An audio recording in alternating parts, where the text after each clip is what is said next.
mukjizat, terjadi kisah dan peristiwa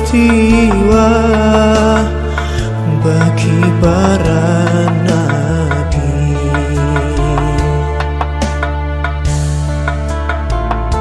Satu Muharram, tahun yang baru, sebagai tanda berganti masa bagi umat Islam.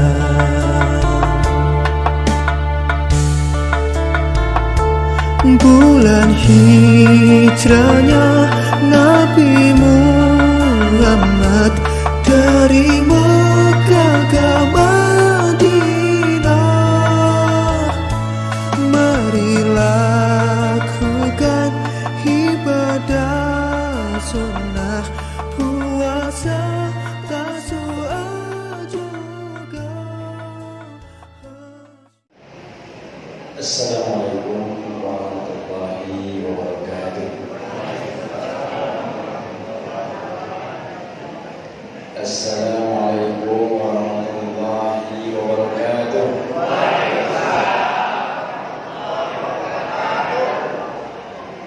Assalamualaikum warahmatullahi wabarakatuh.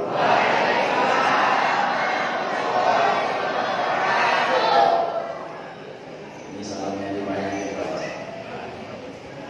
biar pahalanya banyak. Saya cuma dapat pahala sunnah, tapi Bapak Ibu dapat pahala wajib. Masalah pahala ini dapat pahala 3.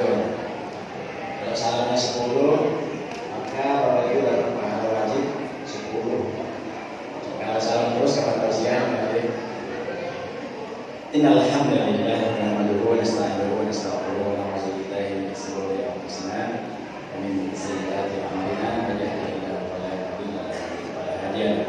Asyhadu an la ilaha illallah wahdahu la syarika lahu wa asyhadu anna Muhammadan abduhu wa rasuluh. Allahumma shalli wa sallim ala habibina Mustafa Muhammadin wa ala alihi muttaqin wa ala washabihi wa man tabi'ahum bi ihsanin wa tabi'ahum bi ihsanin wa tawassala wa jama'a al-islamiyah asasan bi qawli wa ahkam as-sariyah biasa dengan yang sekarang. Allah Ta'ala kitabihil karim, a'udzubillahi minasyaitonir rajim. Bismillahirrahmanirrahim. Innal ladzina amanu wal ladzina hajaru wa jahadu fi sabilillah ulaika yarjuna rahmatallah. Wa qala aidan ya ayyuhalladzina amanu istajibu lillahi wa lirrasuli idza da'akum lima yuhibbu. Alhamdulillah, Bapak Ibu, para jamaah yang dirahmati Allah Subhanahu wa taala, senang sekali pada malam ini bisa bertemu dengan hadirin semuanya. Mudah-mudahan kita ini termasuk apa yang disebutkan di dalam Al-Quran, innama ya'muru masajidallahi man amana billah. Sesungguhnya yang memakmurkan masjid itu adalah orang-orang yang beriman kepada Allah. Nah, maka janji Allah kepada orang-orang yang memakmurkan masjid itu, maka Allah akan golongkan mereka nanti sebagai ahlul jannah, ya, orang-orang yang masuk surga. Amin ya rabbal alamin. Karena hidup di dunia ini sebentar saja, ya. Di dalam surat Al-Ma'arij ayat 4 itu Allah memberikan perbandingan yaumin kana miqdaruhu khamsina alfasana. Satu hari di sisi Allah, satu hari di sisi malaikat, satu hari di akhirat. Perbandingannya dengan waktu dunia, sehari di sana sama dengan 50.000 tahun di dunia. Nah, ini kalau kita kecilkan perbandingannya, ya, 1 jam di akhirat, di dunianya 8.000 tahun. Ingat ya, 1 hari tadi alias 24 jam itu 50.000 tahun. 1 jam akhirat 8.000 tahun dunia. Bapak Ibu yang hari ini berumur 70 tahun, maka 70 tahun dunia itu nanti di akhirat hanya 2 menit 1 detik.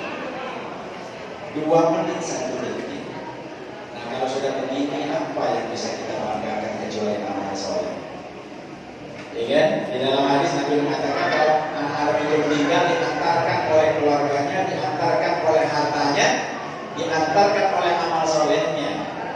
Dua pengantar balik lagi, harta dan keluarganya balik, tidak akan menemani di alam kubur. Hanya satu yang menemani, yaitu amal soleh.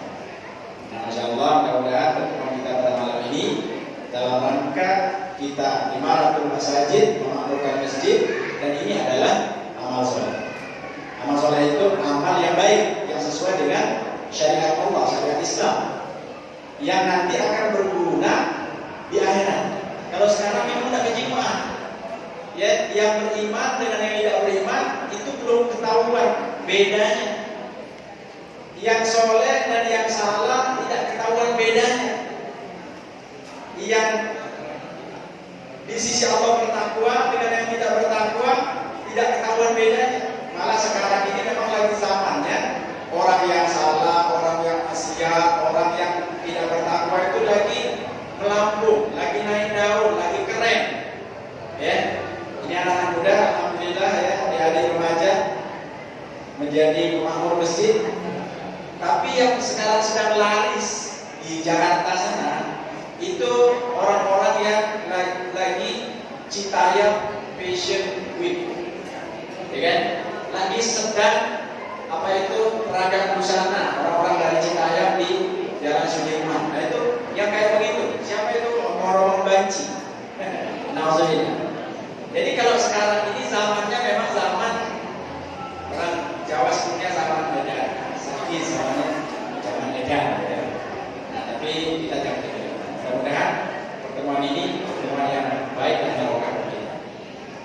Terlebih lagi dalam rangka mengenang satu peristiwa yang sangat penting, yaitu peristiwa hijrahnya Rasulullah dari Mekah ke Madinah. Jarak perjalanan itu 380-an kilometer dari Mekah ke Madinah. Belum ada pesawat, belum ada kereta, belum ada mobil. Berangkatnya pakai onta.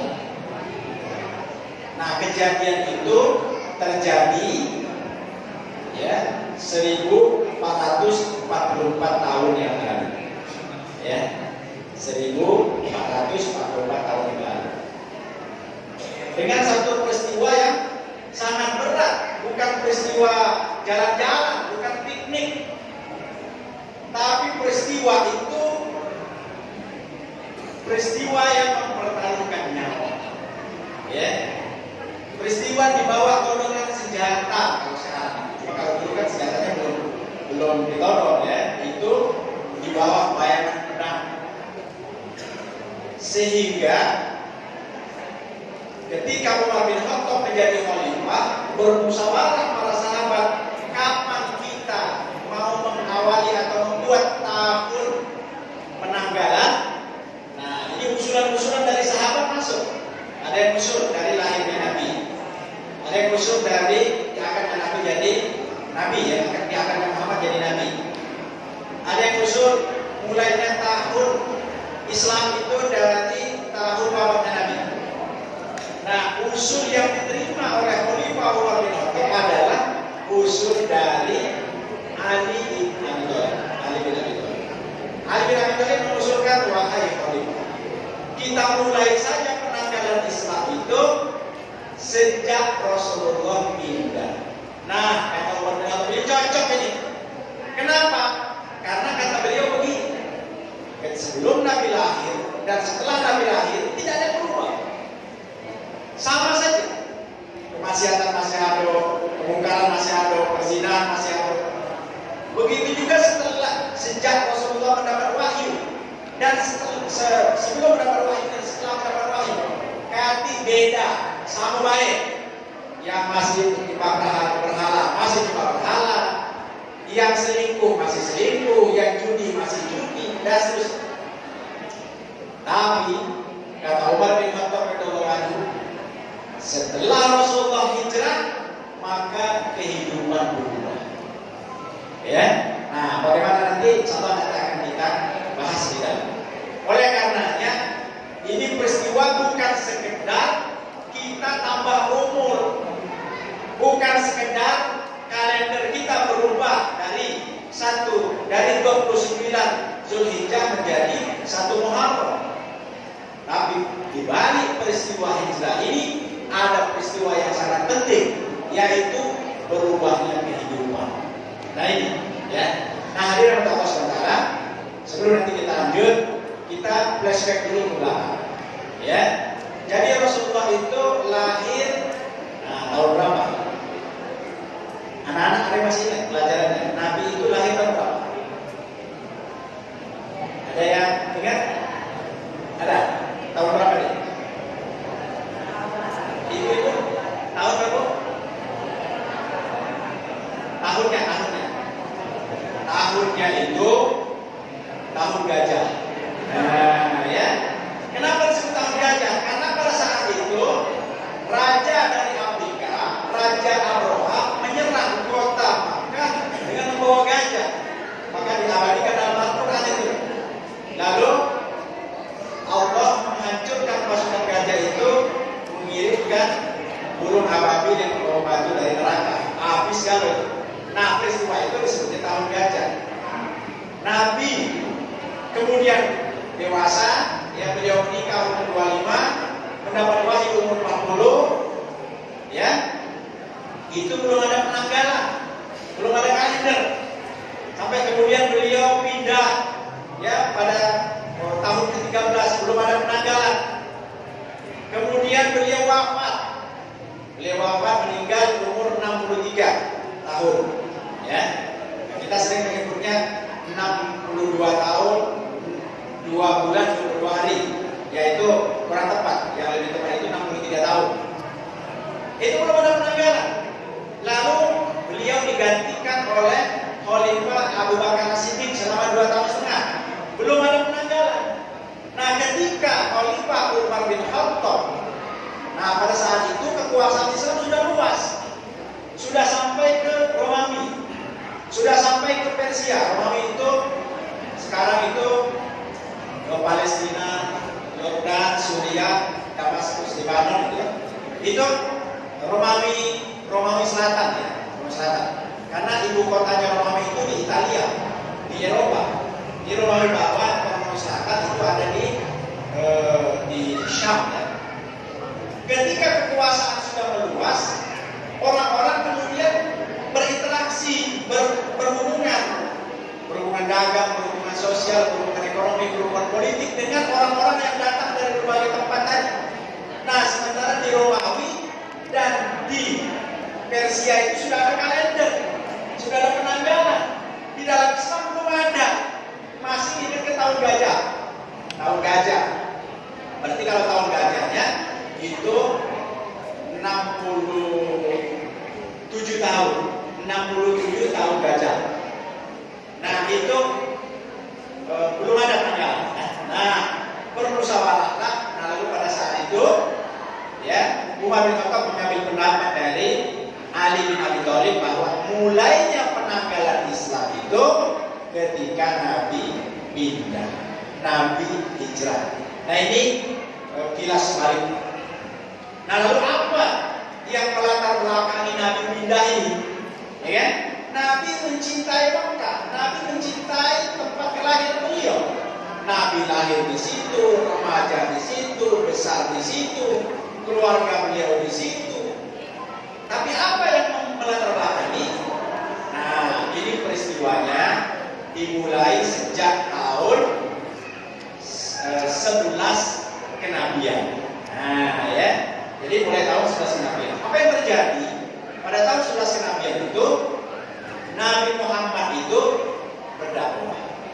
Terus dilarang, tidak boleh oleh orang-orang Quraisy, oleh Abu Jahal, Abu Lahab, Abu Sufyan dan Abu yang lainnya.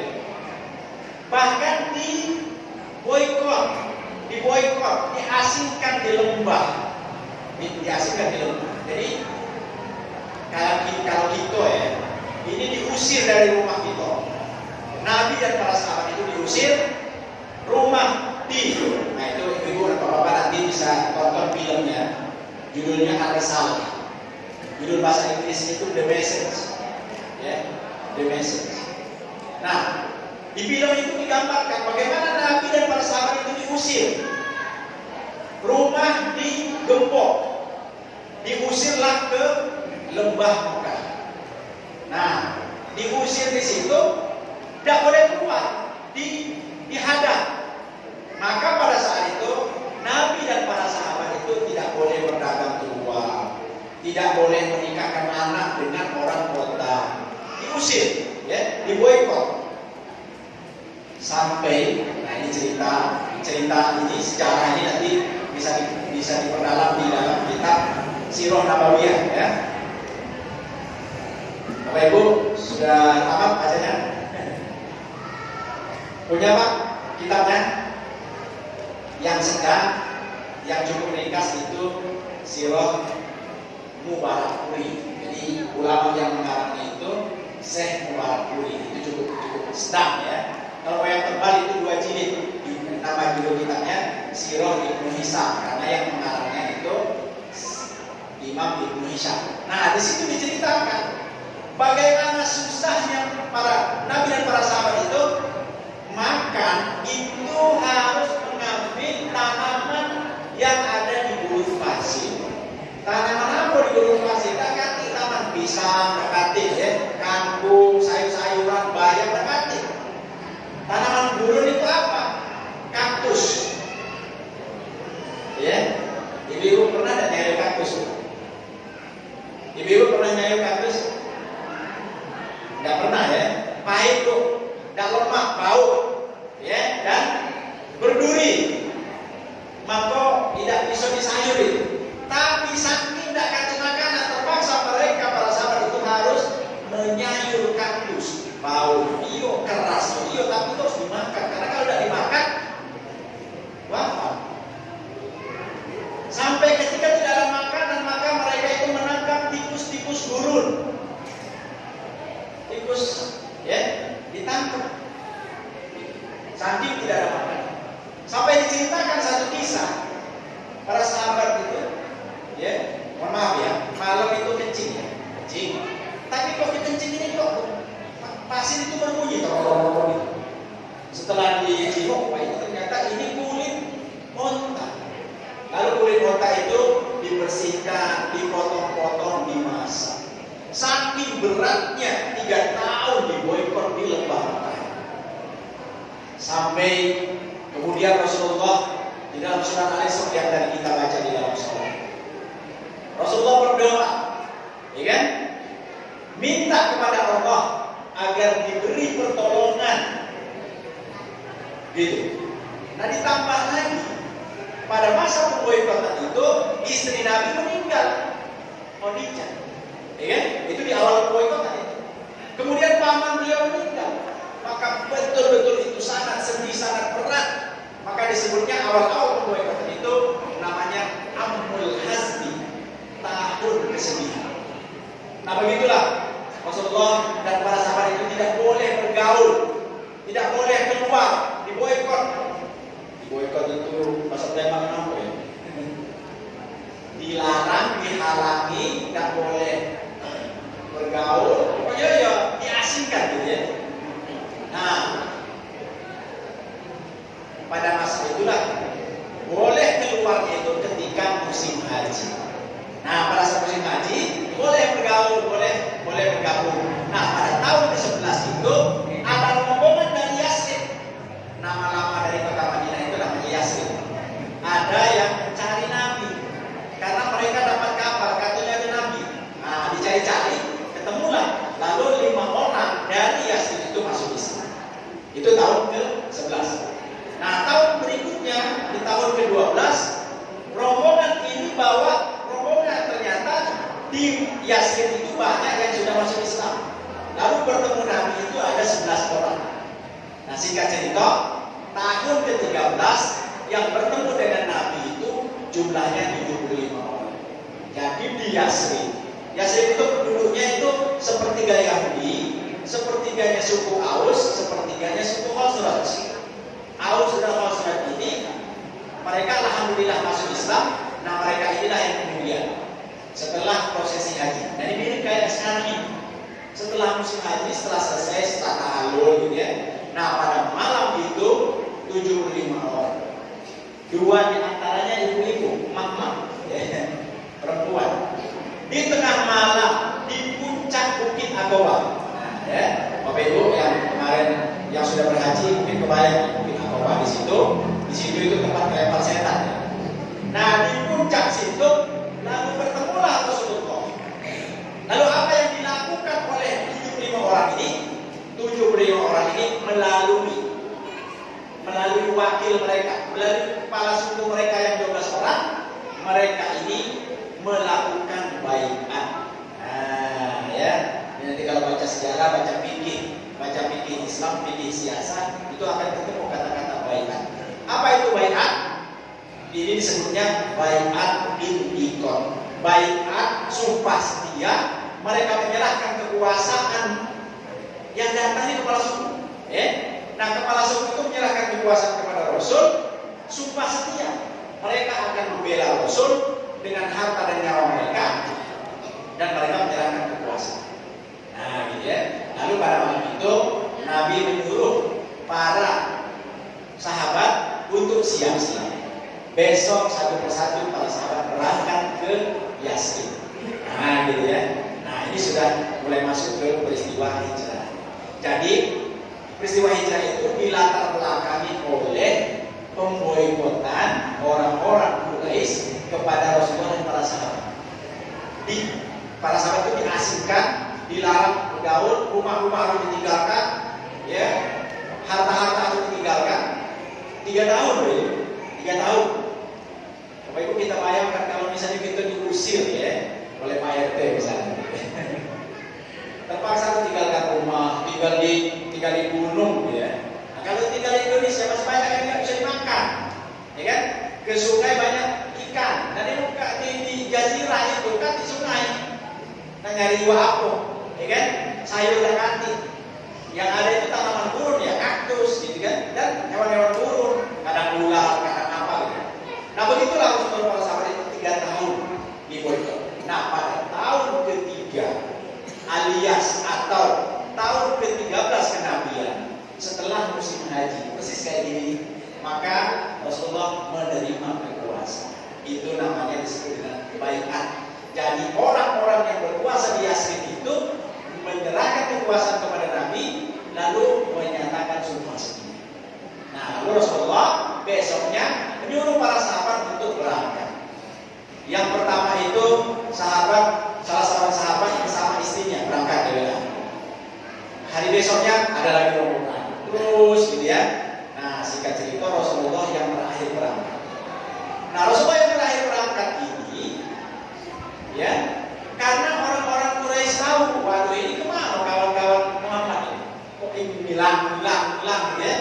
Nah, lalu mereka merencanakan sebelum Nabi Muhammad tiba di Madinah, sebelum keluar dari kota Mekah, ini harus dibunuh dulu nih. Maka dikumpulkanlah 12 pemuda dari 12 suku Mekah. Kenapa harus dikumpulkan orang ini?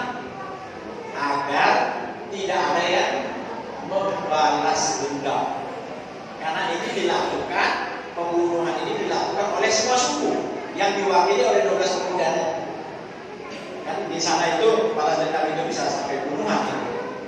Nah, pada malam itu Rasulullah mendapat. Jadi kenapa Rasulullah itu terakhir nggak berangkat? Rasulullah menunggu perintah dari Allah, menunggu wahyu kapan harus berangkat.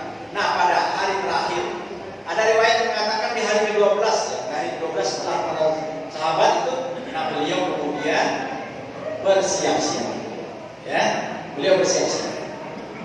Lalu Ali bin Abi Thalib, ponakan beliau, itu disuruh menggantikan tempat tidurnya. Bayangkan Bapak Ibu ya.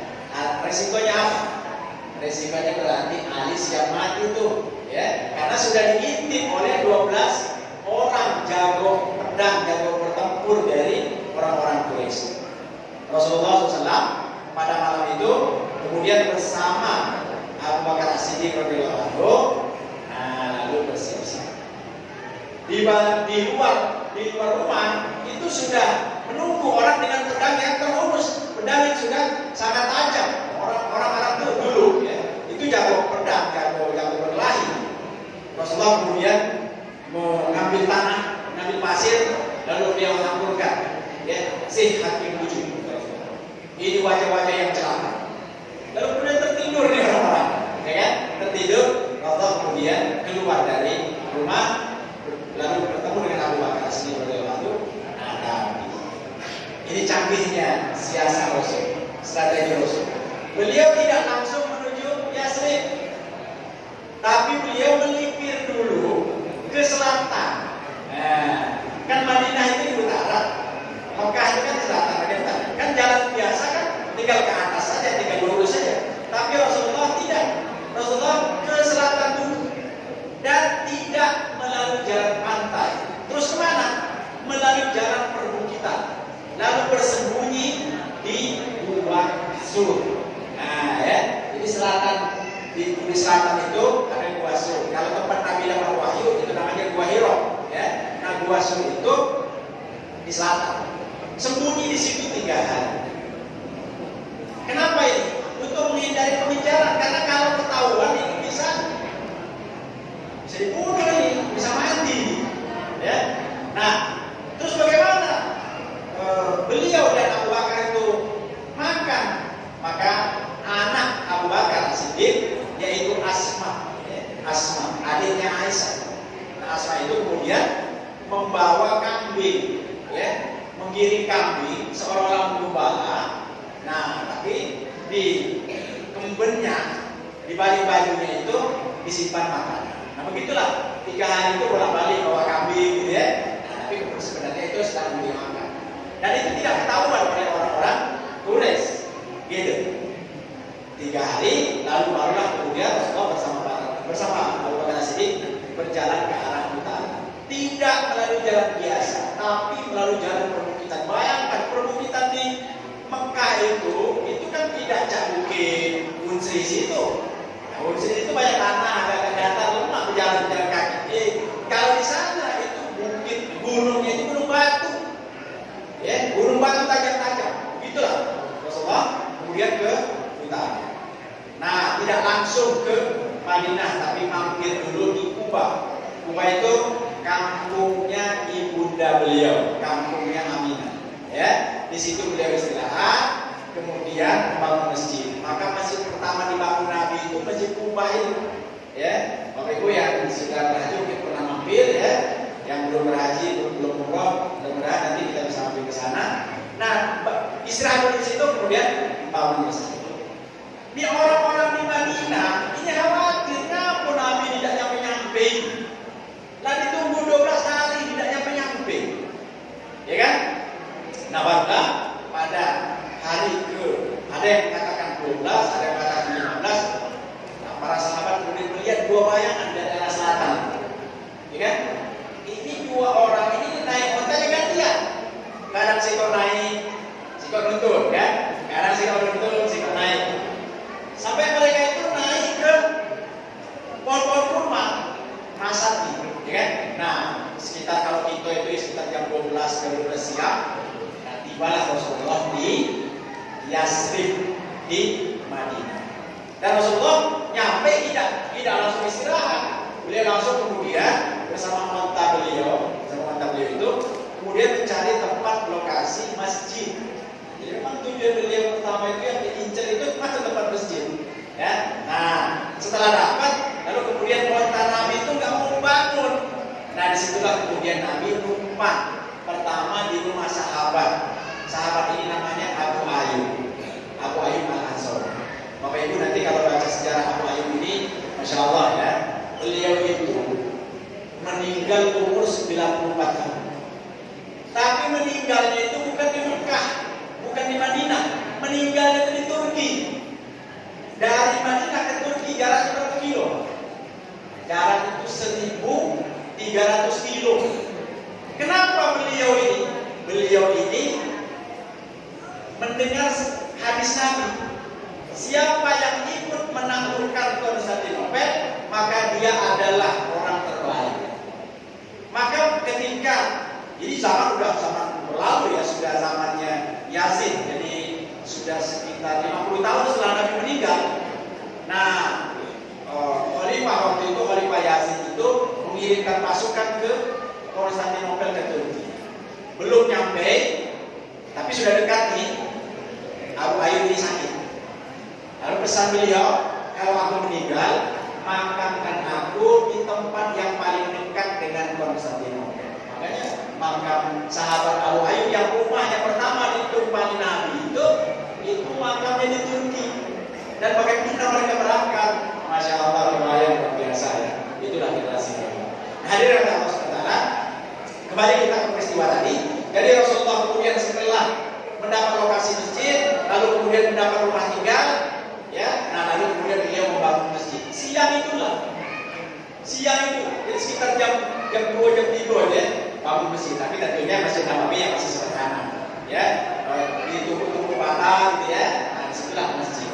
Nah, kemudian beliau setelah membangun masjid itu, beliau kemudian mempersaudarakan orang-orang Mekah dengan orang-orang Madinah. Nah, itu peristiwanya diabadikan dalam sejarah, disebutnya mu'akhkhoh. Mu'akhkhoh itu mempersaudarakan, ya. Seorang pengusaha dari Mekah yang hartanya ditinggalkan semua di Mekah itu, yaitu Abdurrahman bin Auf, lalu dipersaudarakan oleh Rasulullah kepada orang kaya Madinah. Saya lupa namanya. Nah, orang Madinah ini mengatakan begini, wahai saudaraku Abdurrahman, aku punya sekian luas kurma, aku kasih kepadamu setengahnya. Nah, gitu. Jadi kalau kita ini dijumlah sawit, punya 100 hektar, kau bela 50 hektar, gitu ya. Aku punya kuda sekian, aku punya unta sekian, aku punya harta sekian, dan aku punya beberapa istri. Kau silakan pilih. Nah, tapi apa jawaban Abdurrahman ini? Nah, ini hebatnya Abdurrahman ya. Aku tak minta itu semua saudaraku. Aku minta tunjukkan bagaimana pasar. Aku tak berjualan. Masya Allah ya. Lalu beliau kemudian membangun pasar, dan orang-orang Islam yang tadinya tidak bisa beraktivitas lalu kemudian punya pasar. Jadi 3 pertama yang dilakukan Nabi, membangun masjid, mempersaudarakan, dan membangun pasar. Nah, lalu kemudian dilanjutkanlah kehidupan Islam di Madinah itu. Nabi mengganti nama kota Yasrib yang tadi namanya Yasrib menjadi kota, namanya itu Madinatul Nabi, Madinatul Munawwarah. Nah, kita singkat atau orang sekarang singkat namanya menjadi Madinah. Madinah itu artinya apa? Artinya kota yang penuh cahaya, kota yang penuh dengan kemajuan, kota yang modern, kira begitu lah ya. Nah, setelah itu kemudian nama Yasrib berganti menjadi nama Madinah. Nah, sejak itulah maka apa yang sebelumnya yaitu di Mekah itu tidak bisa bebas sholat. Bayangkan di Mekah selama 13 tahun sholat itu harus sembunyi-sembunyi. Kalau ketahuan mati taruhannya. Maka para sahabat itu kalau sholat itu pintu-pintu harus ditutup, diam-diam. Dan kalau di tetangganya itu ada orang yang muslim, mereka sholat itu harus ke luar Mekah, harus sholat di balik-balik batu, di balik-balik gunung. Begitulah beratnya berislam pada masa awal di Mekah. Dan tidak boleh menampakkan keislaman. Taruhannya di akhir-akhir itu ya mati itulah. Nah, setelah kemudian Rasulullah sampai di Madinah, sholatnya ya bukan hanya terang-terangan ya, bahkan masjid itu kemudian semakin luas, semakin besar. Dan ya, ketika Rasulullah wafat, maka seluruh Madinah itu sudah masuk Islam. Bahkan Yahudi yang jahat itu sudah diusir dari Madinah. Sehingga setelah Rasulullah berhijrah itu, maka Islam itu diterapkan dalam kehidupan. Ya, ibadahnya total Islam. Ya, keimanan para sahabat kuat.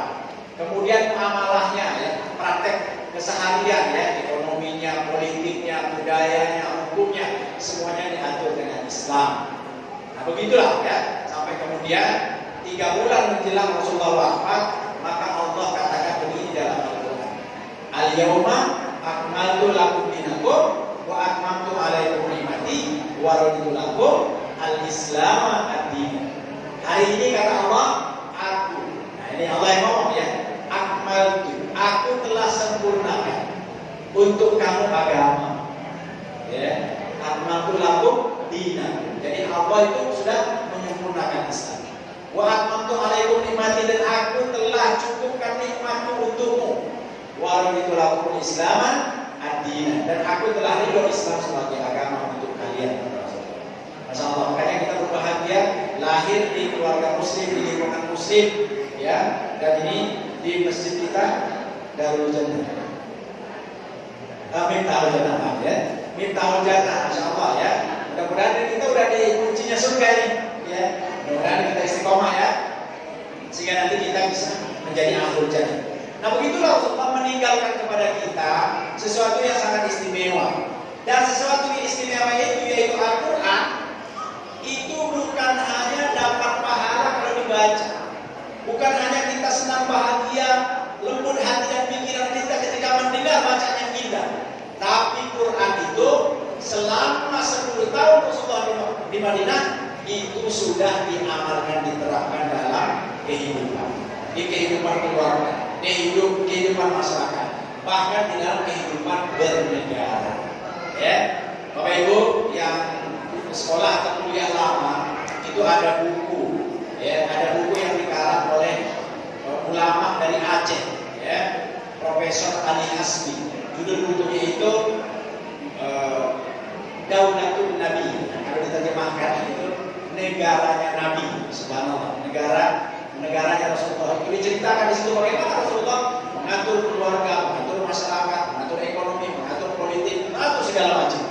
Subhanallah. Nah, jadi, ya, apa yang bisa kita petik dari peristiwa hijrahnya Nabi, dari peristiwa penetapan tanggal 1 Muharram, yaitu diterapkannya Islam secara sempurna. Itulah kata kuncinya ini. Jadi bukan, tadi saya katakan di awal, bukan sekedar kita tambah umur, bukan sekedar tanggal berubah, tapi peristiwa pentingnya adalah Allah sudah menunjukkan kepada kita 10 tahun Rasulullah di Madinah, Islam itu diterapkan dalam kehidupan. Ya, maka di dalam Al-Quran Allah gambarkan siapa penduduk surga paling banyak, yaitu orang-orang yang masuk Islam di awal. Nah, itulah zaman Rasulullah dan para sahabat. Ya, itu yang disebut dengan as-sabiqun al-awwalun. Ada juga, ya, dari orang-orang akhir, ya. Kata Allah dalam Al-Quran, wa qalilun minal akhirin. Banyak juga orang yang nanti masuk surga, orang-orang akhir zaman. Mudah-mudahan yang sedikit itu adalah kita. Ya, amin ya rabbal alamin. Kenapa? Kenapa sahabat nanya ke Nabi? Ya Nabi, ya Rasulullah, banyak kok perbandingannya uang yang masuk surga dengan yang masuk neraka. Kata Nabi, perbandingan itu ini dikasih Nabi sih, saya baca. Kata Nabi, ibaratnya seekor kuda. Kuda ini hitam legam, seluruh tubuhnya itu bulunya hitam, tapi ada satu bulu putih. Nah, bulu hitam itu adalah orang-orang yang masuk neraka, dan satu bulu putih itu adalah orang yang masuk surga. Assalamualaikum ini baca di sini ngeri. Nah, mudah-mudahan kita ini termasuk yang satu bulu tadi dan bagian yang sedikit kita. Karena sekarang ya begitulah keadaannya. Ya, orang banyak sekarang ini hari ini menganggap agama itu tidak penting, menganggap agama itu main-main, menganggap agama itu itu ecek-ecek lah. Yang penting sekarang itu harta, jabatan, pangkat, kedudukan, ya kan, popularitas. Dan itu yang lagi tren sekarang. Nah, tapi ya bukan dilarang kaya, punya jabatan, pangkat, harta, tidak dilarang. Tapi gunakanlah harta, jabatan, pangkat, kekayaan, popularitas untuk Islam. Itulah seperti Rasulullah para sahabat. Mereka terkenal. Bahkan sepeninggalan Rasulullah pada masa setelah sahabat itu, para sahabat itu kaya, tapi kekayaannya untuk Islam. Ya, tadi yang saya ceritakan Abdurrahman bin Auf itu meninggalkan harta itu lebih kurang 36 triliun kalau dirupiahkan sekarang. Ya kan? Tapi harta yang sangat banyak itu digunakan untuk Islam. Nah itu, ya. Lalu orang-orang yang punya ilmu, punya kehebatan, punya keahlian, mereka gunakan ilmu, kehebatan, keahlian itu untuk Islam. Nah begitu Begitulah Rasulullah dan para sahabat pernah menerapkan. Nah ya, bahkan sehingga setelah Rasulullah wafat, maka Islam itu tersebar ke seluruh dunia sampai juga ke Indonesia, ke Nusantara ini. Ya, kalau kita baca sejarah masuknya Islam ke sini bukan pada abad ke-13, ternyata pada abad ke-7 itu sudah masuk Islam itu, yaitu ke Sriwijaya. Nah, hanya saja sayangnya sejarah itu kemudian hilang ya. Nah, hadirin Allah SWT, hari ini kita mengenang satu peristiwa yang luar biasa. Oleh karenanya kita harus mengambil pelajaran. Pelajaran apa yang pertama? Kalau Rasulullah dan para sahabat berani meninggalkan kampung halaman, harta, keluarga dan segala macam untuk sesuatu yang lebih baik, maka tentu kita harus meniru. Apa itu? Yaitu pindahnya Nabi dan para sahabat dari kehidupan jahiliyah menuju kehidupan Islam. Dari kehidupan yang tadinya tidak Islami menuju kehidupan Islam. Nah, itu yang pertama. Jadi yang sebetulnya hijrah itu pindah tempat atau berubah keadaan kita. Yang sebelumnya kita mungkin malas-malasan ibadah, malas-malasan sholat dan semangat, ya. Ngeri ini. Ya, di dalam kitab Al-Kabair itu Nabi menceritakan bagaimana orang muslim tapi dia lalai sholat, dia akan mampir dulu nanti di neraka itu selama 70 tahun. Masalahnya 70 tahun akhirat ini bukan 70 tahun kita. Berapa lama 70 tahun akhirat itu? Setara 1,3 miliar tahun dunia.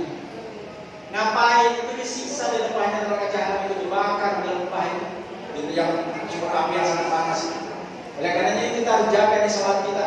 Kalau ada keluarga kita, teman tetangga kita yang masih belum sholatnya, harus kita ajak nih, jaga ini, ya. Begitulah Rasulullah para sahabat sudah mencontohkan mereka sempurna menjaga ibadah, ya. Lalu menjaga amalah, maka mereka menjaga betul harta itu harus halal, datangnya halal, keluarnya halal, tidak ada riba, tidak ada kurangi timbangan, tidak ada pelanggaran. Nah itulah yang Nabi mengatakan khairul quruni qarni, zaman yang paling baik itu zamanku, cuma ba'ulah. Lalu kemudian zaman setelahnya, lalu setelahnya. Nah itulah yang harus kita tiru, itulah yang harus kita contoh teladan. Hadirin yang dirahmati Allah SWT, begitulah secara ringkas, ya. Karena ini kita meringkas kehidupan Nabi, ya. Ketika mendapat wahyu umur 40, berjuang di Mekah 13 tahun, lalu 10 tahun di Madinah. Dan peristiwa penentunya itu adalah ketika Rasulullah hijrah pindah mempertaruhkan nyawa. Tentunya tidak cukup apa yang saya sampaikan. Bapak Ibu nanti bisa baca bukunya, ya apalagi sekarang kan sudah Google search, ya di Google bagaimana lengkapnya sejarah itu agar kita bersemangat, ya semangat mempelajari Islam, semangat beribadah, semangat meniru kehidupan Rasulullah SAW yang di dalam Al-Quran disebutnya wa ma arsalnaka illa rahmatan lil alamin, ya. Tidaklah kami mengutus engkau Muhammad kecuali untuk menebarkan kasih sayang kepada seluruh alam, seluruh umat manusia. Islam itu kalau diterapkan bermanfaat untuk kita yang muslim, bermanfaat juga untuk non muslim. Bahkan bukan hanya untuk non muslim, untuk binatang-binatang juga terjaga, untuk alam semesta juga terjaga. Maka ya selama Rasulullah memimpin di Madinah, dilanjutkan Harun Rasyidin, dilanjutkan oleh Khilafah Umayyah, Abbasiyah dan terakhir Utsmaniyah di Turki sebagai ibu kota Islam, ya 101 tahun yang lalu. Maka tidak ada kerusakan zaman, tidak ada kehancuran. Sebagai contoh, para sejarawan mencatat perzinahan itu terjadi hanya 10 tahun satu kasus perzinahan. Pencurian ya terjadi itu 6 tahun satu kali. Nah kalau sekarang ini kan alhamdulillah ngeri ya, ini zaman-zaman rusak. Nah maka ya ketika Islam itu diterapkan dalam kehidupan kita, janji Allah pasti akan terwujud kasih sayang rahmatan lil alamin. Hadirin yang Allah SWT, saya kira ini yang bisa saya sampaikan. Mohon maaf saya tidak bisa menuju, tidak bisa melawak, tidak bisa menghibur karena saya bukan lagi menghibur, ya. Tapi yang paling penting tentunya adalah kita harus mengambil hikmah dari apa yang terjadi 1444 tahun yang lalu, yaitu kita harus mengubah kehidupan kita dari kehidupan yang tidak Islami menuju kehidupan yang Islami, dari kehidupan jahiliyah menuju kehidupan Islam. Ya, demikian terima kasih. Sebelum mungkin kita tutup, kalau ada yang mau ditanyakan boleh, ya. Kalau ada yang mau didiskusikan, nah betul. Ya. Silakan dari bapak-bapak. Ibu yang mau tanya boleh, ya. Bapak-bapak dari sebelah ini, kalau mungkin ada yang belum jelas atau masih mengganjal, silakan. Dari anak-anak, dari adik remaja, ada yang mau tanya? Enggak ada ya? Kalau tidak ada, alhamdulillah. Hadirin rahmat Allah, saya kira ini yang bisa sampaikan sekelumit, ya, sekilas tentang bagaimana sejarah hijrah pindahnya Nabi. Yang sebelumnya Nabi dari kehidupan yang tidak bisa melaksanakan Islam, ketika pindah ke Madinah bisa melaksanakan Islam dalam kehidupan dan terwujudlah kesejahteraan kedamaian. Nah, mudah-mudahan zaman yang tersisa ini Allah pertemukan kita. Ini ada kabar gembira. Kabar gembiranya ini hadis yang diceritakan Imam Ahmad. Kata Nabi, nanti akan ada zaman yang mirip dengan zaman para sahabat. Yaitu yang dalam hadis itu dikatakan, "Tsumma takunu khilafah Rasulillah ala minhajil nubuwah." Akan kembali lagi nanti zaman seperti zamannya Khulafaur Rasyidin. Nah, mudah-mudahan kita diberi kesempatan oleh Allah hidup di zaman itu. Apa yang terjadi ketika zaman itu? Yaitu iman kita ini kuat, yaitu ibadah kita sempurna, masjid-masjid nanti penuh, bukan sekedar Jumatan saja. Lalu kehidupan di luar masjid juga sesuai dengan Islam. Tidak ada pelanggaran yang sangat banyak. Kalau ada pelanggaran ada, tapi itu mereka akan dihukum. Nah, kalau sekarang kan kita ini belum bisa melaksanakan Islam seperti ini. Nah, mudah-mudahan di kabar gembira tadi kita diberi kesempatan Allah untuk menyaksikan dalam tersebut. Nah, apa keistimewaannya? Yaitu akan banyak orang yang masuk surga, berkesempatan masuk surga karena mereka hidup di zaman itu. Nah, gitu. Kalau sekarang kan sedikit orang bisa masuk surga, sedikit orang yang imannya kuat, sedikit orang yang ibadahnya bagus. Karena memang zamannya Islam tidak dipakai, kecuali hanya sebatas ya sedikit saja ibadah mahal. Nah, tapi kabar gembiranya, kata Nabi nanti akan kembali lagi zaman itu. Mudah-mudahan kita mendapatkan kesempatan. Amin. Ini yang bisa saya sampaikan. Terima kasih. Wassalamualaikum warahmatullahi wabarakatuh.